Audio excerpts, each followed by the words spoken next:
TDII. That's not. I need some help. I need people to join me. No. Kasi yung interpretasyon. Kasi I want to go get some bread or something. All hail, okay. Ernie. Mayroon. Dapat mayroon akong Hello. Sabi niya kasi. Hello? Hello? Nagiging pa.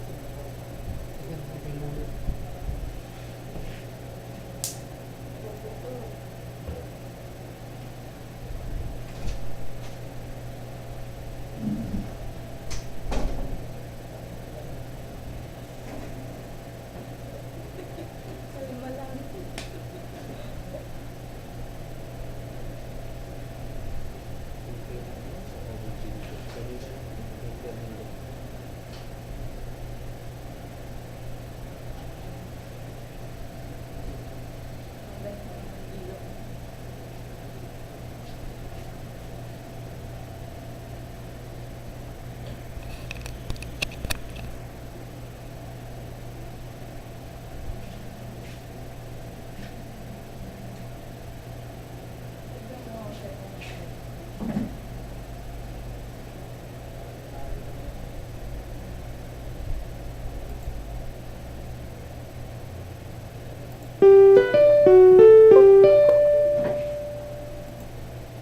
Hello?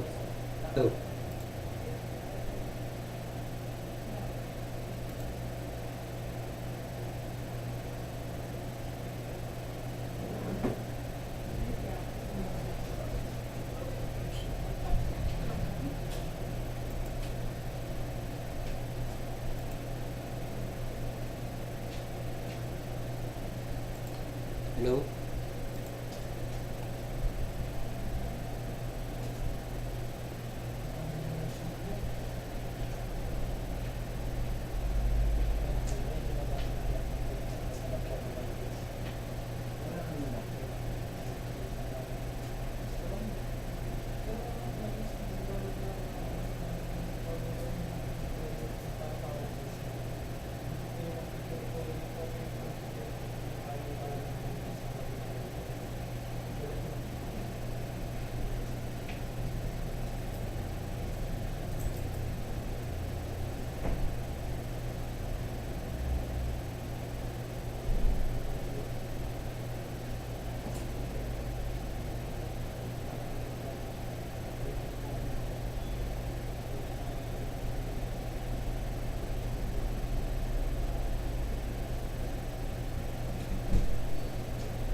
Hindi ko ubusin yung dalawang oras.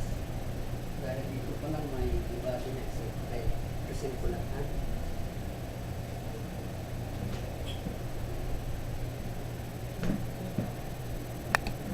Alright.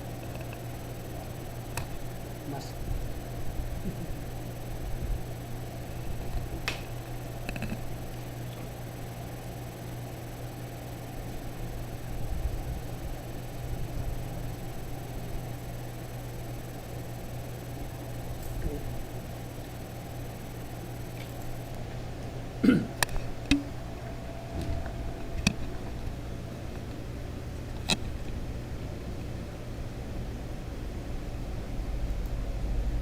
Record ko na kaya? 1,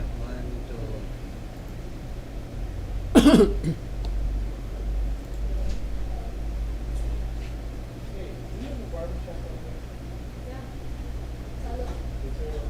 hello. How are you over there?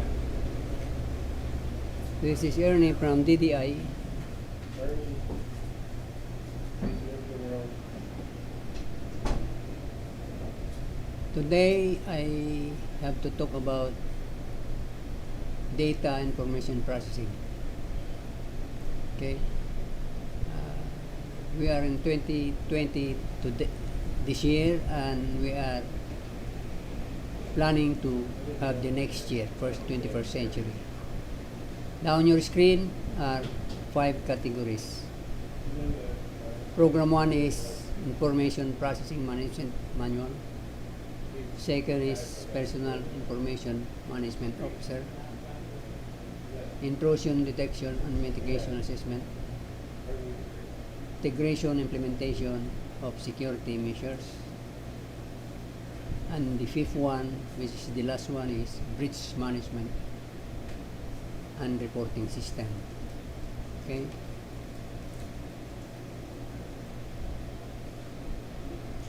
Alright. This is, if you see the right side of your screen, it says there Global Data Management System, GDMS. First and foremost, I have to mention that this is just a perspective in intent, because out of my research, I think it implies history changes. That's why I have this presentation.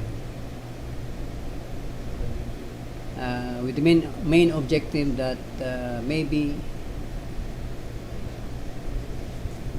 those who are engaged now or linked now, or maybe in some other medium of knowing this webinar, you will learn our intent. This is just some sort of soliciting some interest from other organization or entities that could maybe formulate future data management system. Okay. Forget first about global, because global is in wide in array. But we first think about closer analysis to the GDMS, which I presume that there are already protocols going around the world, or even some countries, some control about consumers' rights. We have the privacy rights.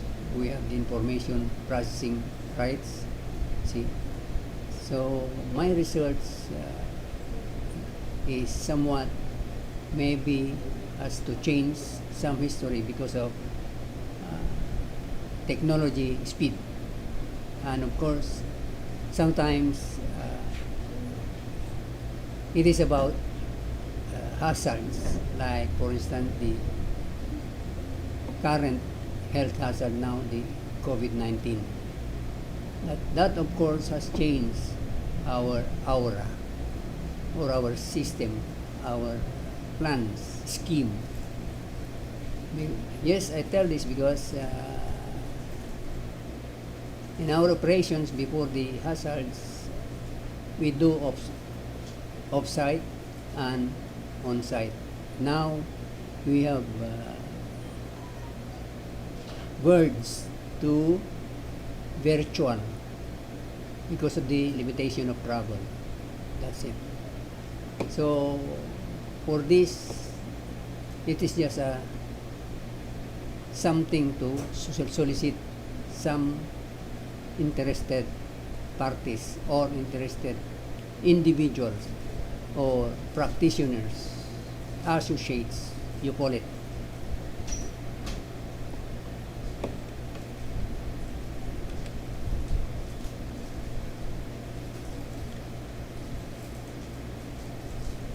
Well, welcome to the show. Good afternoon. Ernie from Republic of the Philippines. Today it's a new issue. I call it new issue because in our operation, as in our company, it used to be two-layered or two system, the on-site and the virtual. But we are prior to the health hazard, we are already in virtual. Our company is Digital Defenders IT Solutions. Our main office is in Sual, Pangasinan, Philippines, but we have also an office in the United States.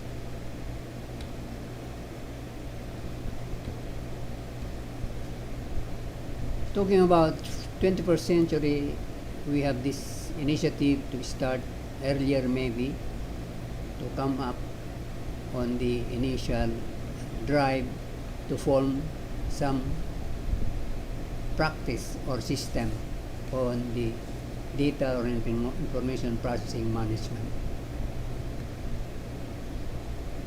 Our forecast is initially we have started this year, but if we are lucky enough to gather or solicit somewhere there, some out there, there'll be a member or even board member or officers in a group to push this initiative. Technology-wise, business-wise, we need it. Health or general hope and aspirations, that is what I call it. It is a necessity. It is a necessity that could initiate both on-site and virtual advocacies. After and still the linger of the health hazard, no one knows. But my forecast, my knowledge about it, it goes long way for the health hazards to stay. Meaning, most of us in the business are now doing our business by virtual.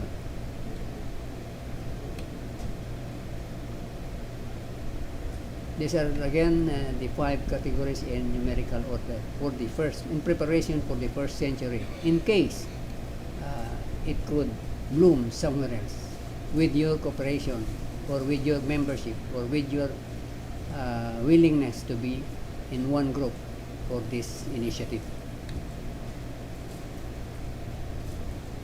However, be more focused today or onwards. Innovative could beat the red light, they call it. From now on to 21st century, it's a big question mark. How would you postro your plans from now until 21st century? We are here to help at hard times, or even if hazard persists, adjust the call of times. See, this is my message. So anybody who will be able to watch or hear this presentation, please charge it to initial solicitation of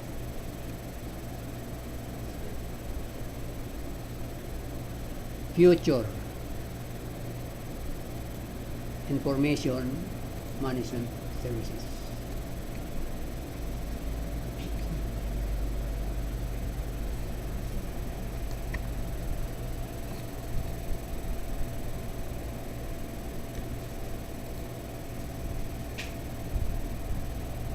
Right, again your screen, here we go. Again, DDI could help you. We are ready. Since the inception of our company, maybe if I remember it right, that is 4 years ago, we have been on this data information processing management under the umbrella of National Privacy Commission of the Philippines. But if I put it in this history of this initiative, I think enhancement and change should be in place.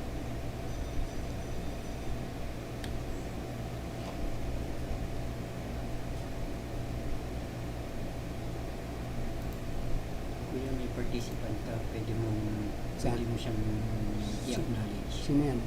Jefferson Lumontan. Saan? Pilipinas? Oo, pwede mo siyang Jefferson Lumontan. Pwede pwede mo siyang i-acknowledge. Yes, sir. Sir Jefferson Lumuntad. What's the full name? Yes, Sir Jefferson. Welcome to this webinar. I'm very happy that you are with me now, representing our company, the Digital Defenders IT Solutions. Okay. Can I have your name, full name, or address? Where are you coming now? Filipino, Tagalog, Filipino, Ilocano. Hello?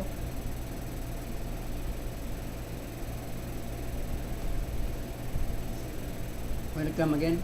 Please, if you have any question, Jefferson, please shout it out. Okay? Shoot it out so that we could maybe draw the line for this purpose. Okay?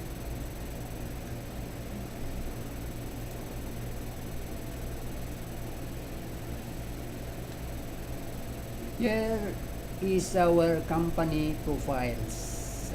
At the top is our director and founder, DPO, GPO, P, a 24-year-old U.S. Navy veteran. So, as cryptologist, but in the intellectual capacity, he has earned Master's Business and Communication and Bachelor of Science Computer, Bachelor of Science Computer Science, and another one degree is Bachelor's of Science Business Administration, and in the job Fiber Engineer Certified Telecommunication System Design for 24 years.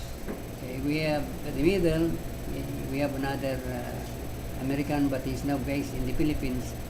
It is just a contemporary of our director who is now here in the Philippines, but in a week he will be traveling to the United States for some formalities.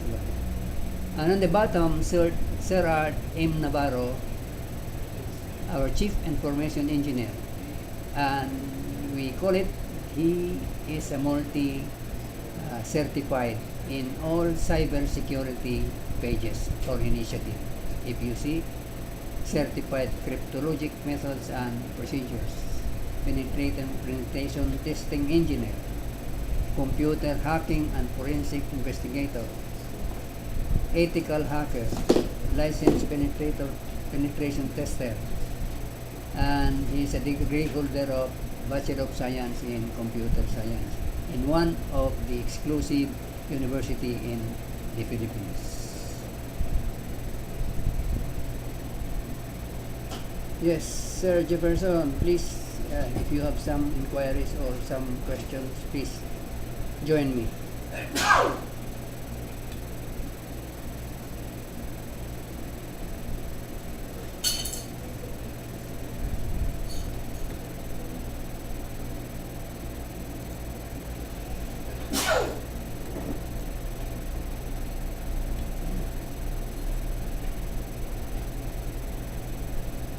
Hindi niya marinig.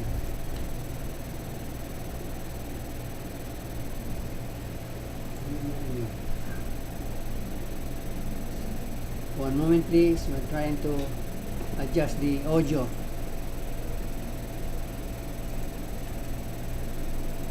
Ay, okay na daw po yan, nag-chat siya. Ha? Nag-chat siya. Check siya. Ayun, okay naman. Yeah, okay. It's okay. Thank you, thank you.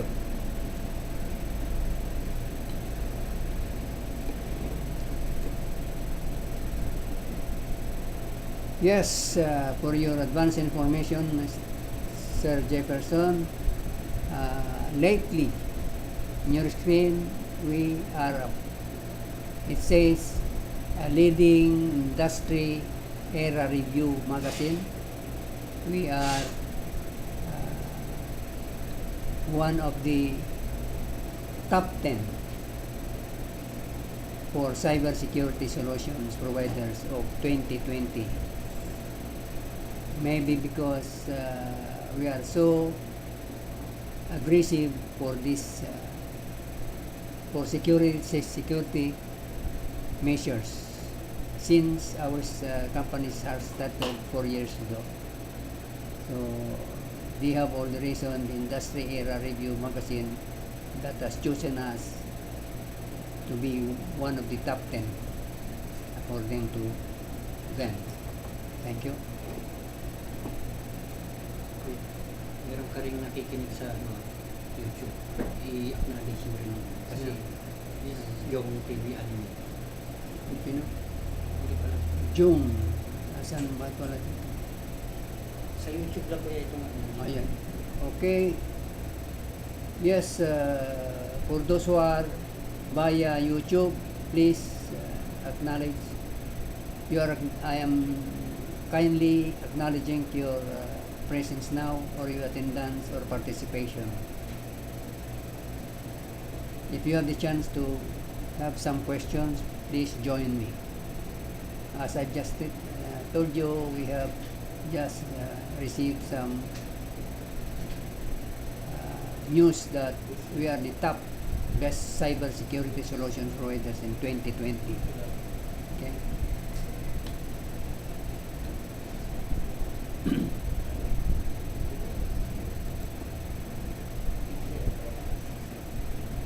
All right, Digital Defenders and me. My name is Ernie, and current endeavor with DDI, Sales and Marketing Field Team, Data Privacy Department. Of course, it is in the pages of 10173 DPA 2012. And delegated functions, resource person, data privacy, under the mandates of 10173 DPA 2012. Of course, working hand in hand with DDI top management to spearhead DPO program for service year 2020. But as I have mentioned, we are trying to go on wider scope on the data and information processing, management processing. Okay, so this is just an initial or perspective intent that thank you for Jefferson and one from via the YouTube that you have the chance, and I have also the chance to explain my side or our intent for this presentation.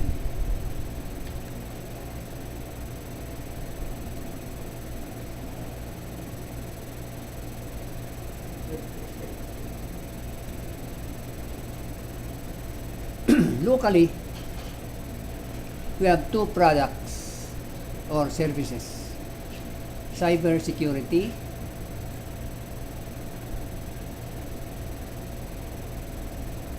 and data privacy. Okay. Si Christian na sila. Yeah. Sir Sian, welcome.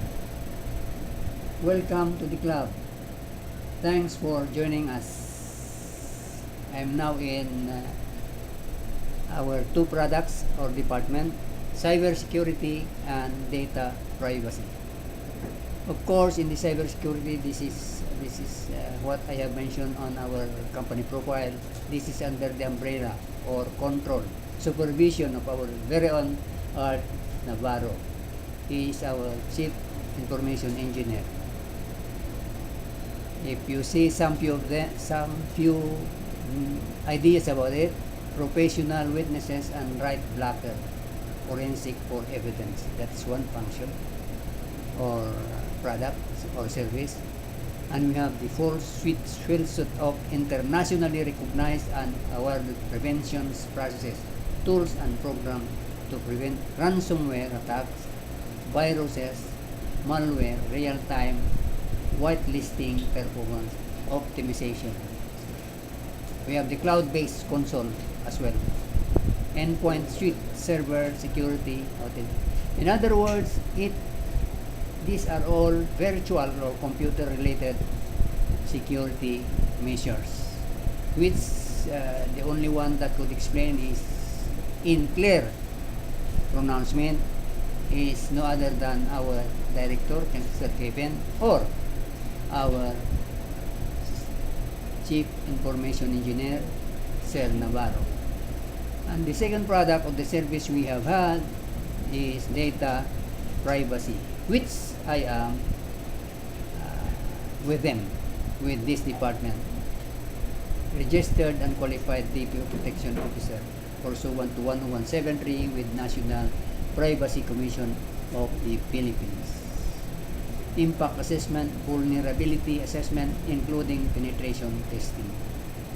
Provide compliant measures of RA 10173. Of course, yes.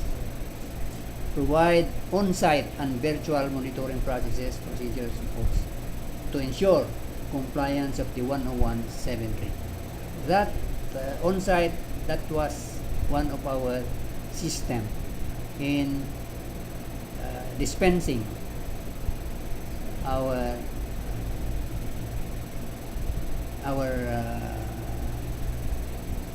program. But then again, because of the health hazard that have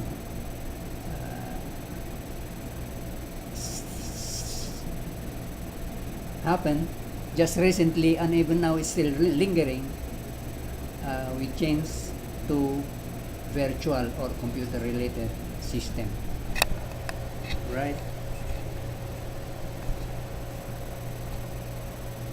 Okay, our director is a GDPR and PDPA certified DPOs with formal legal representations and partnership with Data Protectors of California, that's USA, and Partner 500 of Poland and Israel. They call it the world covered, right?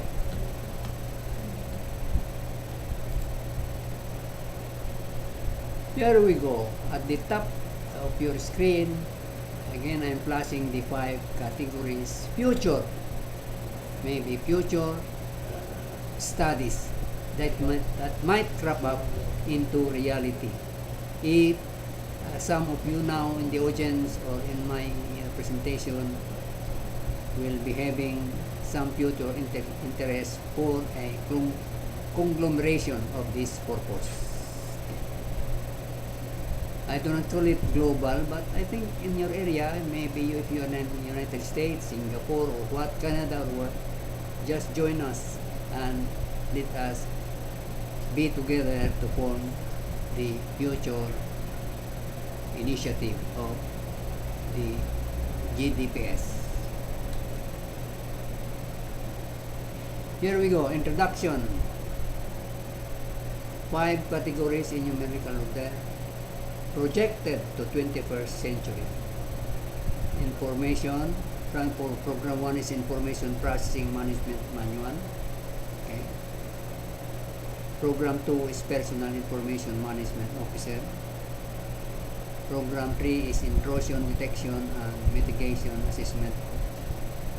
Program 4 is Integration Implementation of Security Measures, IISM. And the last one, which is the Breach Management and Reporting System.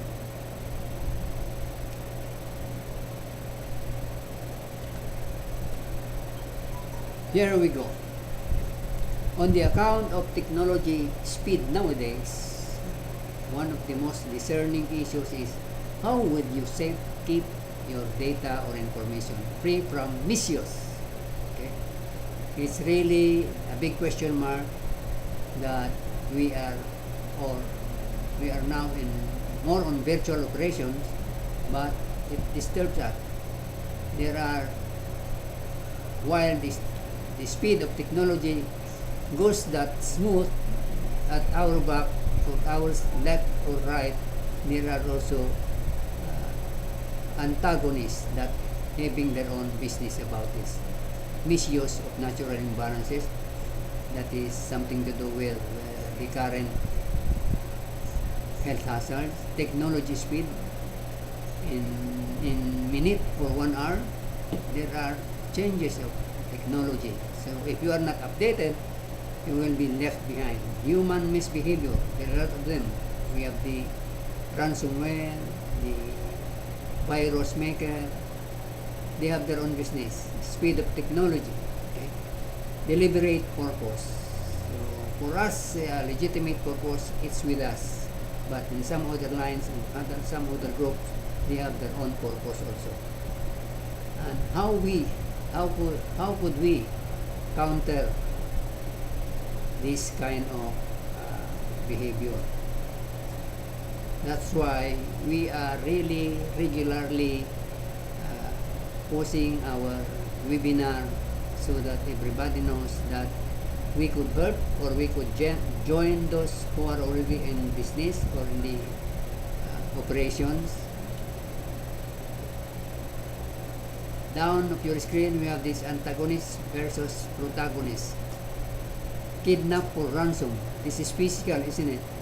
Actually, I'm not trying to say it's a good business, but they're making it, isn't it? Ransomware, likely incidental misfits to digital application. That's true, actually. No matter how careful, how good is your asset in deterring some intrusions, there are also people that are right at your back doing their own intent. So in DDI, we say that we are prepared. We are always prepared, updated on any account of asset imbalances. Digital Defenders is IT solutions. It works as it sounds. You see, we are defenders and we are IT. We could apply IT solutions at the same time. And DDI is paving the way to contain physical data disturbances as well as virtual or computer related devastations. DDI, it works while it's paving physical data. But for those just now planning to have a deserving data protection program, we could help.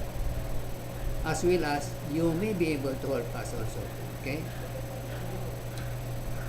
And for those who have already started for the sake of waiving some sorts of compliance requisites, we could also conduct a data management audit in your organization or in your place, review, analyze, or perhaps recommend necessary enhancement if needed. I'm not telling that we are better than you. Of course, more hands is better than one, isn't it? They call it initiative is free of charge. Just the basic initiative. If you have something to initiate, we could answer you free of charge.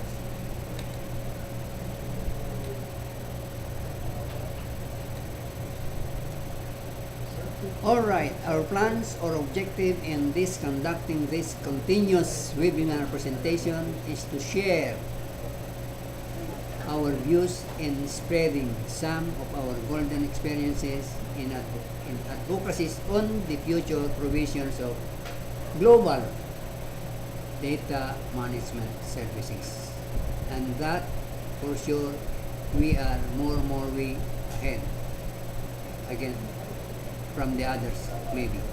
Digital Defenders IT solution could be of help or assistance to everyone who wishes to avail our services. Later on the pages, I'll have to flash our address or contact numbers. There are some perspective or definition of terms where maybe some of you over there could start. This is just, as I told you, this is just perspective, soliciting some good intent, and these are not new. But of course, we might be needing in the future if we push through on this initiative. Okay, we have 13 of them. Maybe after this, if you have the chance to re-echo what I have discussed, then come forward and we help each other. Global data management system is just a perspective, but three primary: data security, data privacy management system, and security. My research says data is raw term, but when it is processed, organized, structured, or presented in given context, it becomes the so-called information. And that is even clearer to us, right?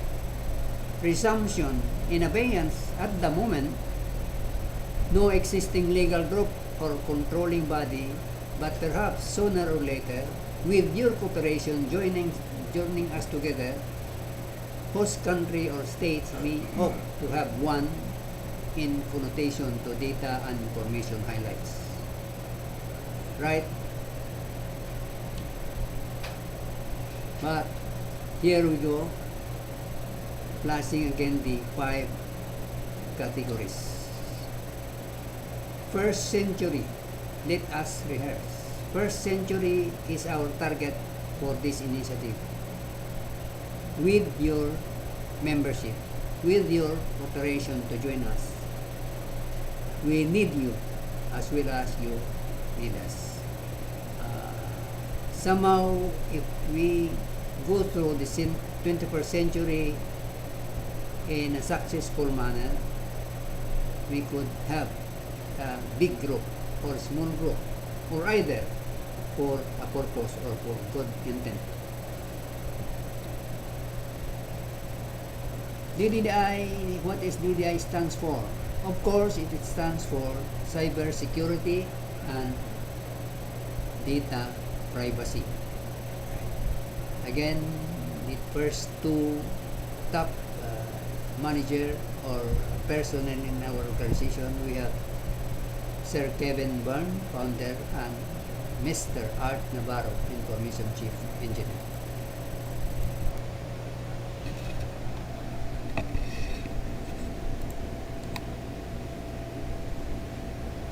All right.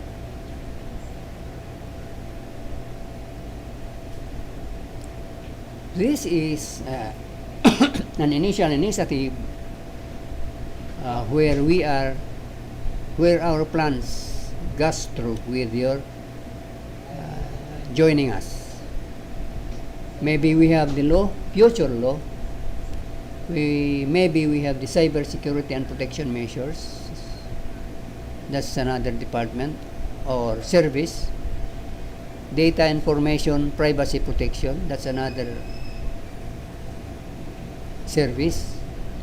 They call it you are your data protected. Overview webinar most viable today for special or selected audience in a way that interest is a factor. I hope worldwide the world is covered. 20th DDI is there to 21st century. This is now in your screen. You will see for inquiries Philippines. We have the number +63 977 855 7851, and on the United States +1-57-657 and 5094. This is our hotlines. Any time of the day you could just ring us, and we have our the email of our director, Kevin at digitaldefenders.com. Our website is www.digitaldefenders.com. Okay. Thank you. This is now the chart of how the future data information management service look alike, or is just a perfect perspective. For us, if many of us shall be bind together, we could form a good data information management, if not a perfect or excellent one. Right? On the top, we have the program. In the middle, we have the program 1, which is the synopsis of all program pages. 2 is on the top, program 2, which is data information management officer. Left, right is future obligation or duties and obligations. And pillar PIIA program, that should be program 3. Remove the other figure, which is 2. Program 4 is implementation, data protection, and security measures. And the last but not the least, at the bottom is breach management and reporting system. Okay. Thank you. You have all the details. Maybe you could study later when after this presentation. Program 1, Information Processing Management Manual. Okay. Based on my experience, some authors maybe put the Information Processing Management Manual somewhere in the middle, but for me, if I have to apply my knowledge in the general management, you have to plan first. And what you're gonna plan is first is the processing of management manual. The second is personal information management officer, the one who will be entirely in charge of the operations of the advocacies or pages of the GDM. The third one is intrusion detection and mitigation assessment. Of course, in an endeavor, especially on virtual pages or initiative, you must have some system protocols to deter some intrusions, and you must have some system security measures also to detect and have applied the remedial solution or mitigation to the intrusion. The fourth is integration, implementation of security measures. This is now where you analyze and maybe there's a need to integrate some of the security measures and safeguards which were in place. The last one is the breach management and reporting system. Of course, in our computer-related perspective or advocacies, breach management is at the 5th program. Of course, there, especially on virtual pages or concern, there are a lot of breach management to happen. Unless otherwise, your asset of defense will be that effective. Let's say if we mention some of the breaches, maybe we'll see that in the next few pages. But for your advanced information, let's say the data or information have gone uncontrolled, or they call it unauthorized use. That means in a law, there you must have some legal control over there. One breach will cost you here locally in our country, the Philippines, just one breach will cost you 500,000 pesos, 2 to 3 million maximum. Okay, this is just initial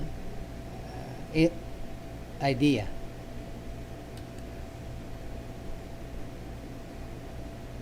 Still in the management manual, this is now the information processing management manual, still in that concern.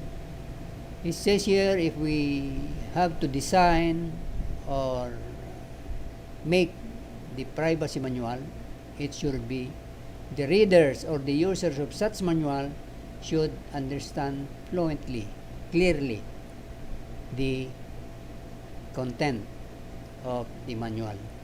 Term of concern. Terms in this reference manual are well defined. Well, of course, our medium of instruction is English. Okay, so it should be defined in a more consistent and or uniform undertaking, so that the majority of the consumers or the users could assimilate the message of the reference manual. Of course, data subject is not, I think, for those who has already undergone or who has already knowledge of data processing. Data subjects refers to the owner of sensitive or privileged information. Again, for the newcomers, we have two criteria in the data processing advocacies. The data should be sensitive enough and or privileged information. Okay. The PII or personal information refers to any information that is raw term. You could not use that in a legal or any intent unless otherwise you have to put some additional words, phrases, or sentences. Let's say a boy. Boy is abstract. If the boy,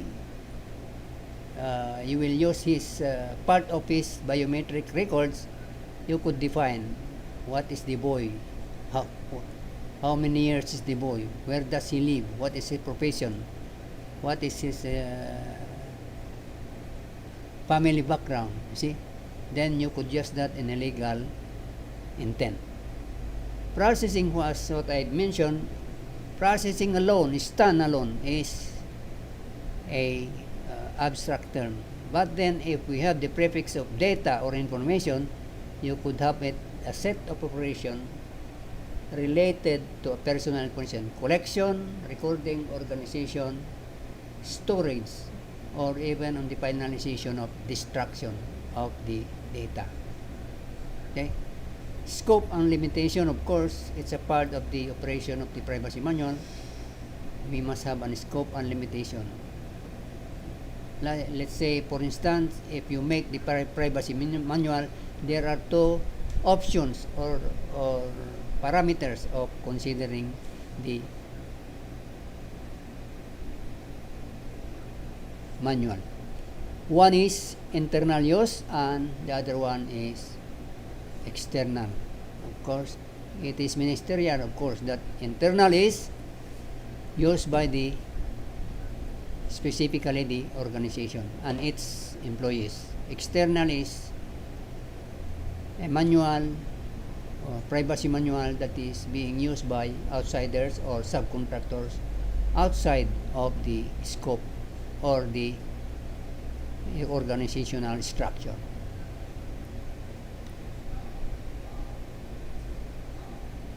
Security measures that should be in the manual. Okay. Organizational security measures, it is from the organization, parent organization itself. They must have to in place some organizational security measures. This is just a raw idea. Let's say organizational security measures means where do you keep your data or information or documents? It must be in a safe. If it falls on the two category, personal sensitive, personal information, and privilege, it should kept separately from the 201 file. Maybe in physical, it should be in a steel cabinets, lockable, that no one could open it or could get it unless otherwise properly authorized by the organization. Right?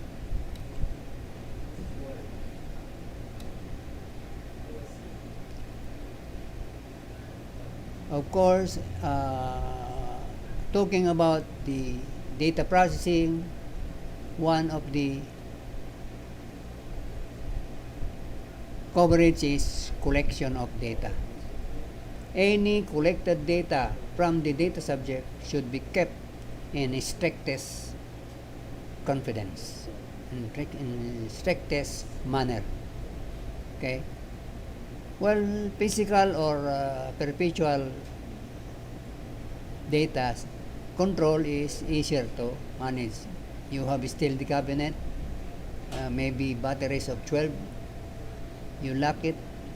You have to classify what each cabinet or locker contains according to sensitivity.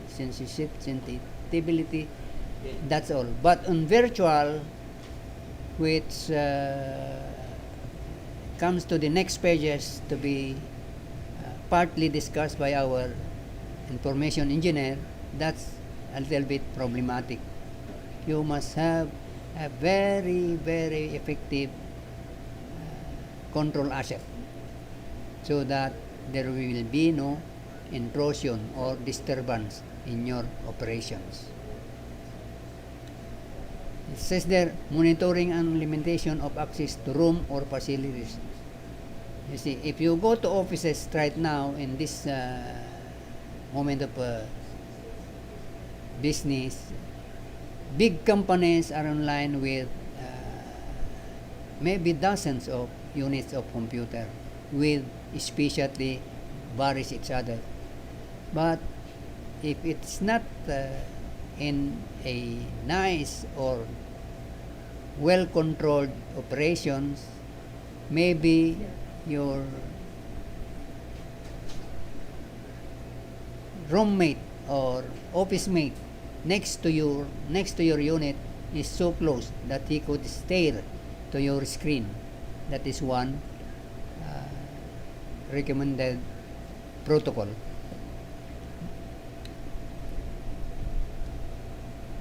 See, after collection, processing, or mode of transfer, because transfer means your data or information being processed maybe, or the information data of the data subject will be transferred to third parties. That is allowed, but it should be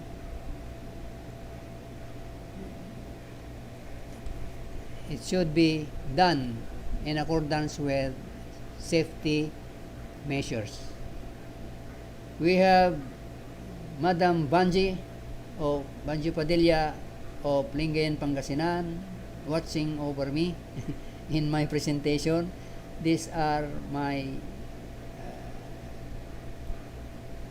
friends in the data subject and DPO locally. Ed, I think, is the president of the PICT.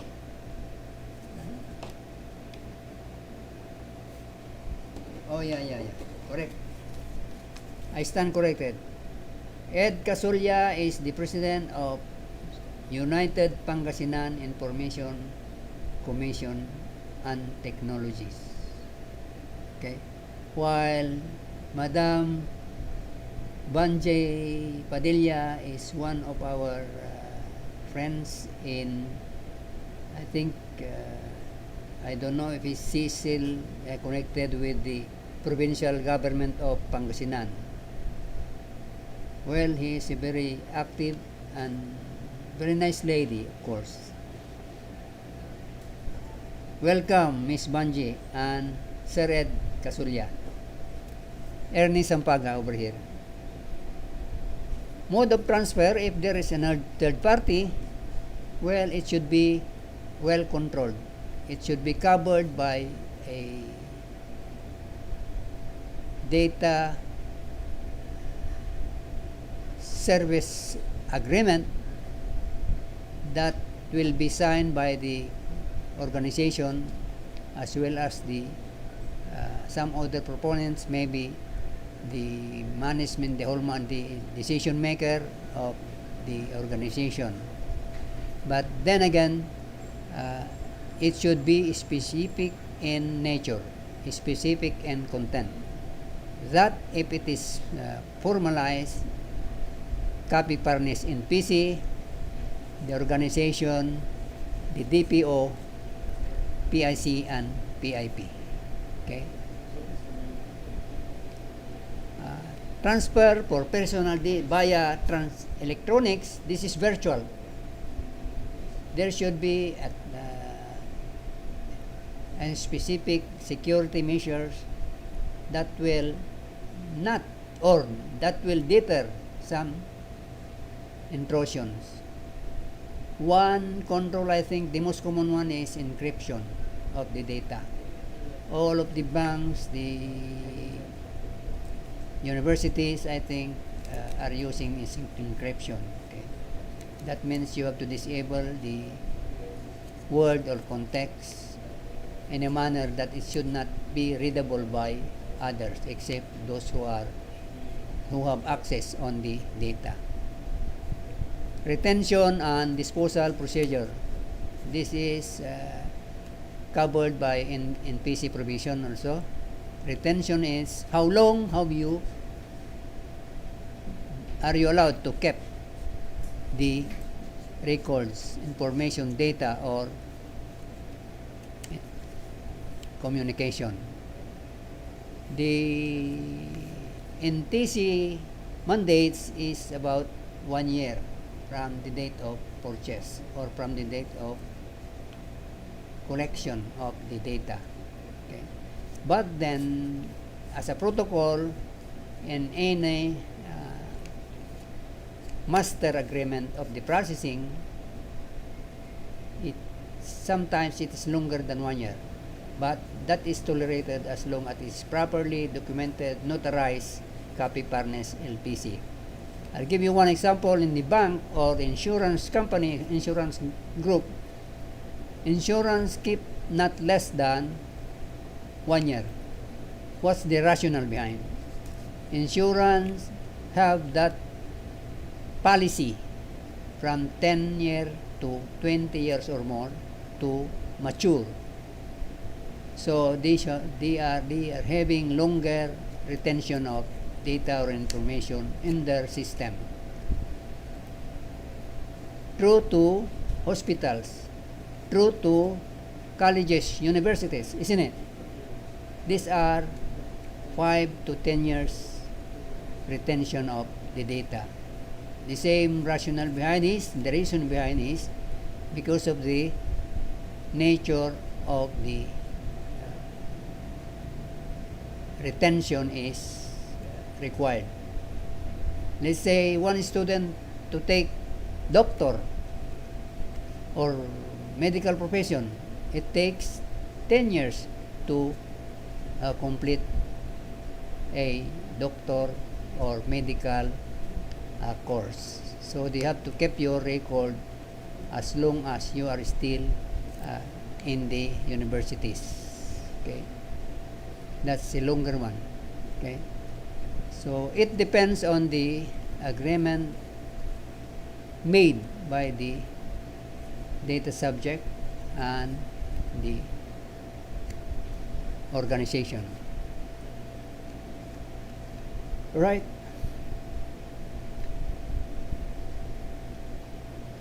One question is what happens if the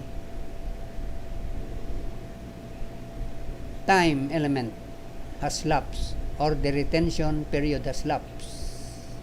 Of course, let's say 5 years tenure. If the 5 years has lapsed, you have to destroy all the data being kept in connotation to the rights of the data subject. Okay? Destroy means you have to eliminate it in the file. You have to have a system, procedures, scheme to destroy. The three most common destroying the data is shredding or submersion on oil and water. That is disposal.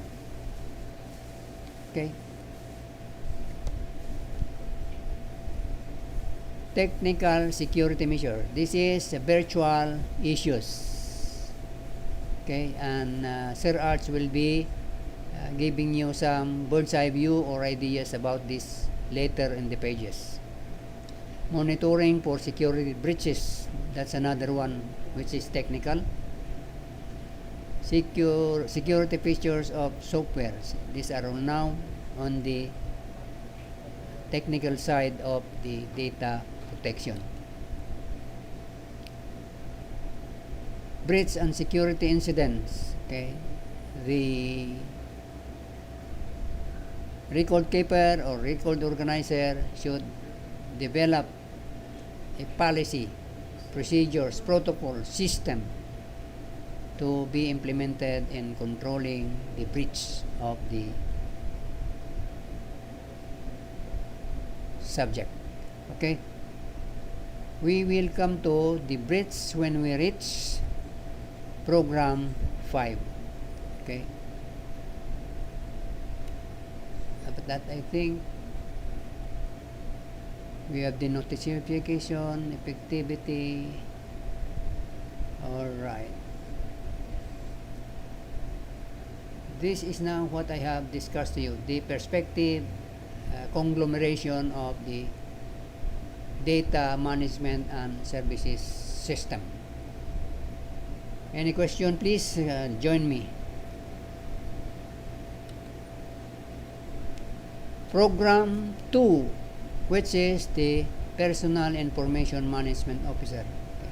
Here is the structure of the, because it says here locally in National Privacy Commission mandates, you have to designate the DPO, which is the counterpart of PIMO. Okay. That will be in charge of the control of the data and information. In here, if you have to designate the PIMO, on top is the parent organization, let's say. Before the designation or appointing the DPO, right down is we have the HR personnel department and the secretarial department if the company is medium to large. They have these two departments who are in charge or who are directly on the keeping of records. Okay. If we have to embrace the pages of the law, it says you have to appoint, designate the PIMO. So from there, this one, I think,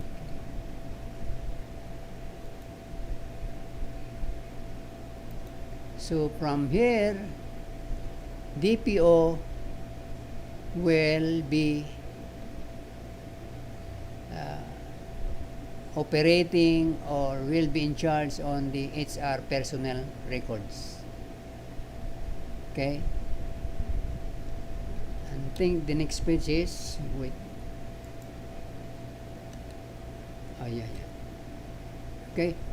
So from here, if you see the charts, when you have already established, designate the PIMO, okay, the HR personnel department is under the data information record keeper, and at the right side is the secretarial records, is now under the data information record organizer. So if you take out this secretariat, the DIRO is already there, and in the left side for HR personnel, it should be already under the supervision or care of the DIRK, right? That's the provision.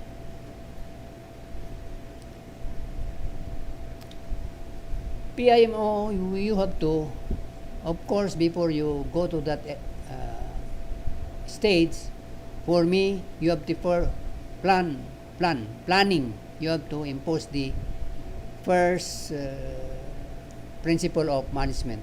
You have to plan. Appointing personal information management officers, you have to plan. What are the part of your PAN, appointing the PIMO.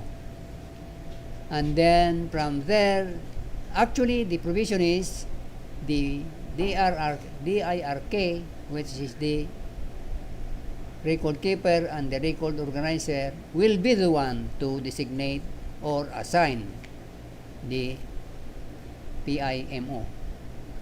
What's the rationale behind over there again is that the record keeper and the record organizer is already within the organization prior to the appointing of the PIMO.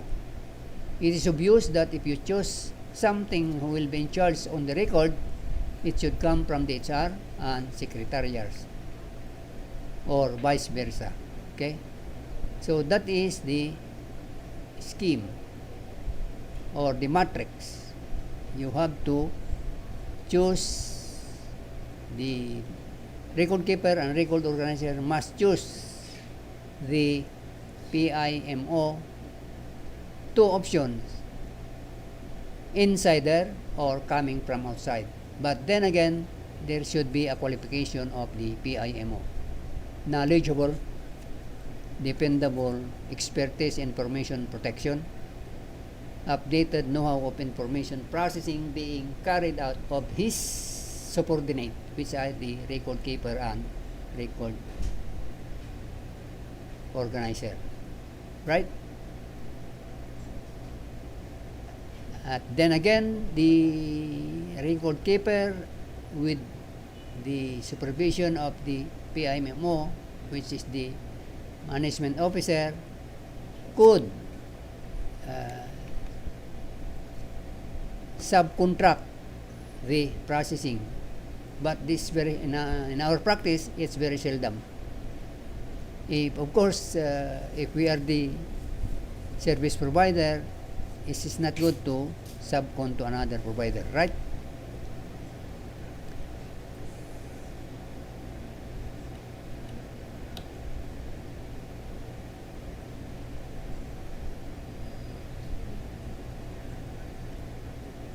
Okay, the duties of the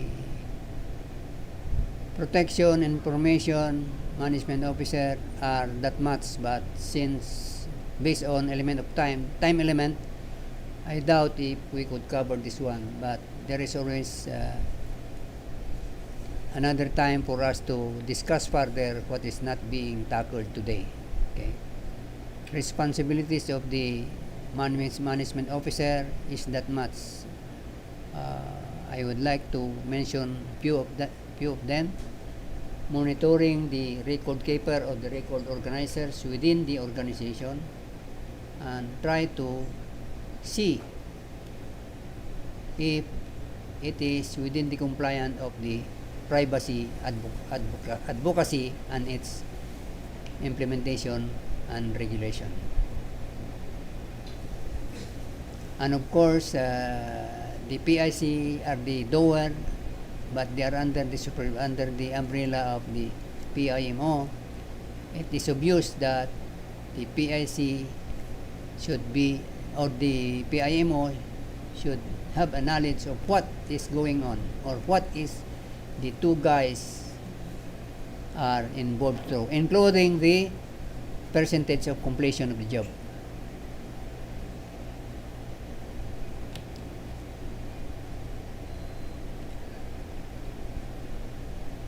Okay, this is now the program 3, possible intrusion, detection, mitigation, and control. As a practice or as a law, you have to conduct impact assessment program. The overview impact assessment is the purpose of objective, or why do we need impact assessment? Because if you have some security measures or security assets, this is the time that you may know how effective your security assets or security measures are being in place, right? Next to the pages, we'll come to the data flow, audit data flow.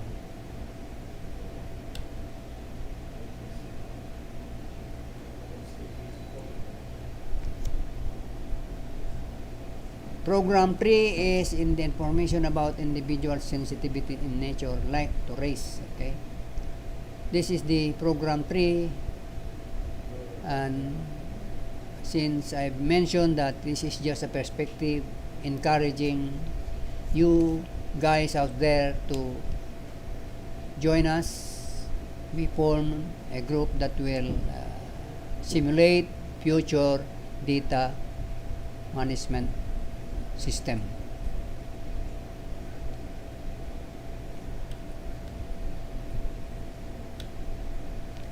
Here is the flow chart. Okay. On the top, we have the PII principal, we have the PII controller, and the PII processor, and we have the PII third party. And in the left side, the column is composed of collect, store, use, transfer if needed, delete or destroy the data. In simple analysis, well, this flowchart is, let's say, university. The whole of it, maybe the records are already kept on the principal's office or HR's office, let's say. So from there, we have to collect, but then we have to identify the PII. PII stands for personal information, identifiable information. Okay. So the handler of the PII is principal, controller, processor, and the third party. From there, the registrar or the record keeper is the controller, get the PII, collect the PII, and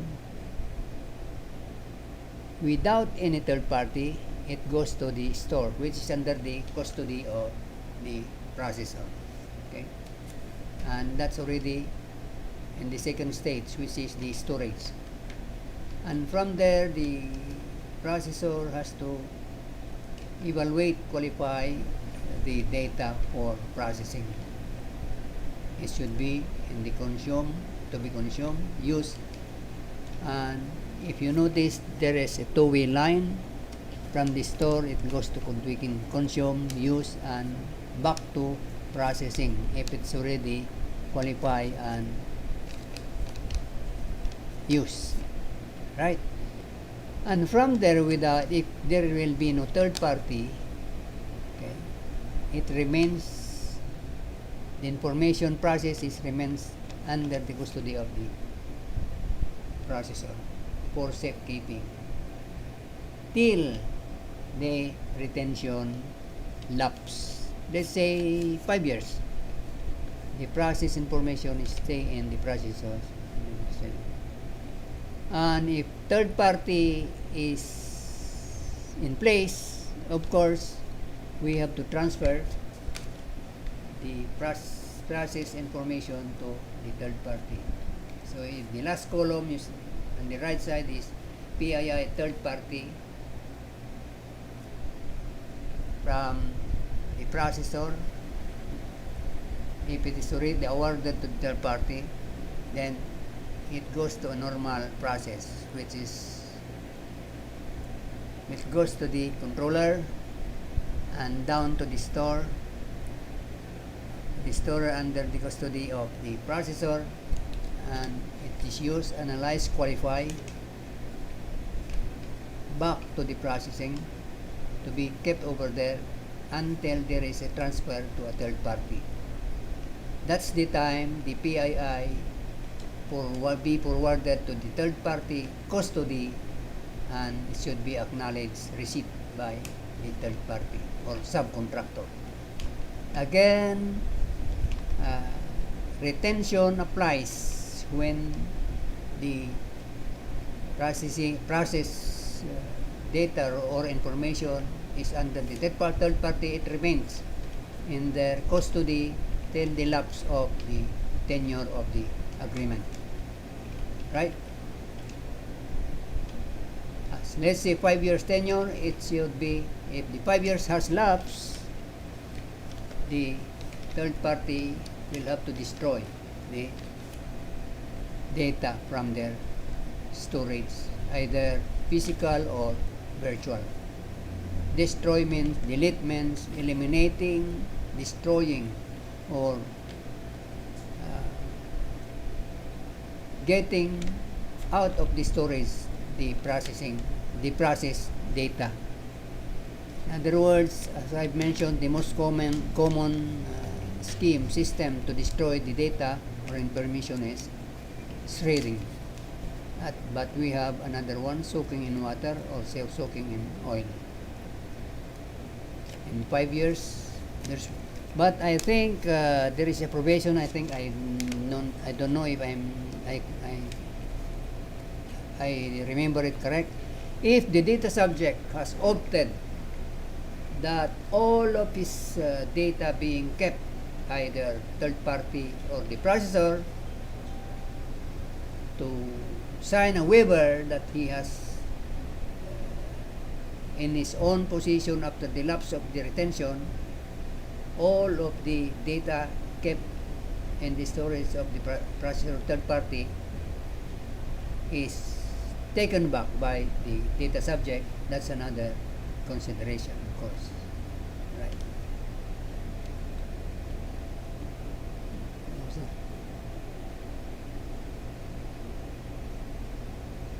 Yeah. Okay.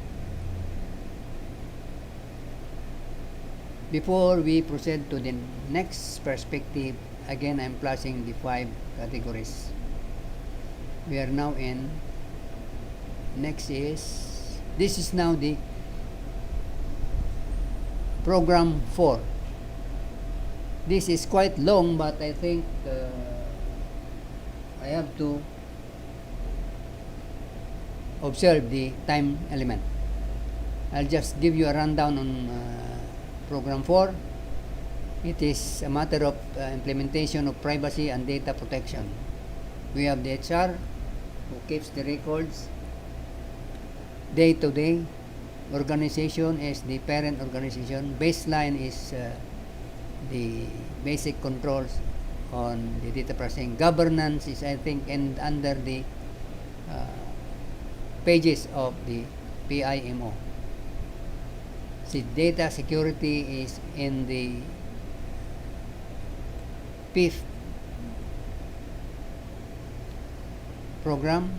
Third party is, we call the one who will be continuing if it is subcontracted. Breaches, we will come to that, and legal, management legal is on the dictates of the law. Breach management.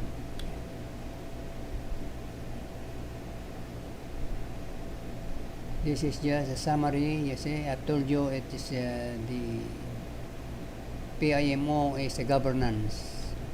We have a lot of them. Okay. We are now in 5 pillars. Exercise, breach management control, and reporting system. Okay. You have installed or made some security measures, security safeguarding protocols on the data being processed. So we have done the assessment on the second program, I think, and in here it is a protocol or a system of the security to form a security incident response team. What does this mean? In order to have a 24 hours control of whatever unnecessary or untoward incident regarding the processing operation, the company or the organization should make the security incident response team. And in case of untoward incident, it is this group, a group of 5, and one of them is to be the leader. As I mentioned to you, I don't know if I have the breaches over there. We have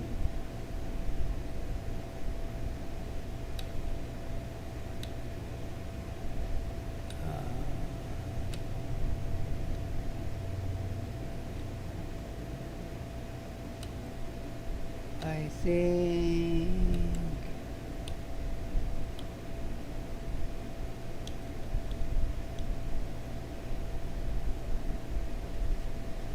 yes, thank you very much. This is all what I've got. I don't have the table of breaches and the table of offenses and imprisonment. But then again, to mention on the table of penalties, from one offense alone, let's say unauthorized intent or unauthorized processing. If you commit unauthorized processing, that means you have a financial burden of 500,000 pesos Philippine money, and as high as 3 to 4 million, with corresponding imprisonment or both. You see?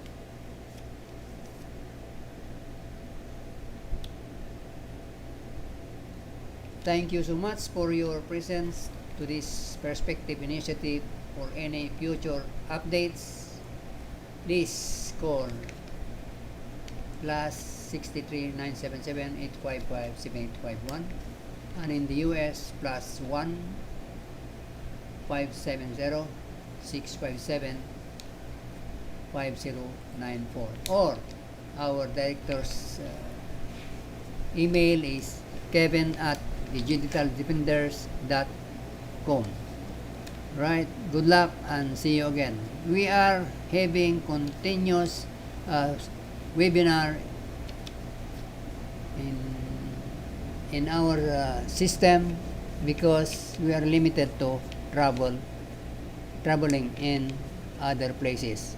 But we look this much more advantageous for us to everybody, because you don't have to leave your house, you don't leave your office, and vice versa. Yes, we don't have to leave our office also, and we are able to dispense or provide you some good news and information about anything else, especially on data privacy management system.